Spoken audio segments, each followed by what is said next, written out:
પુત્ર પ્રહલાદને એ થંભને વાત કરાવો અને અને મારે જોવું છે કે એનો કેમ રામ આવે છે અને કેમ એને વસાવે છે મારે હવે જોવું છે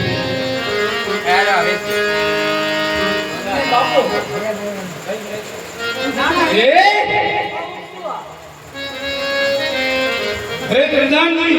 આ રાજની અંદર થઈ 72 વડનો થંભ લાવી અને એવો તપાવો અને પુત્ર પ્રહલાદને પાથ ભરાવો અને મારે હવે જોવું છે અરે મારે જોવું છે કે કેમ એનો નામ આવે છે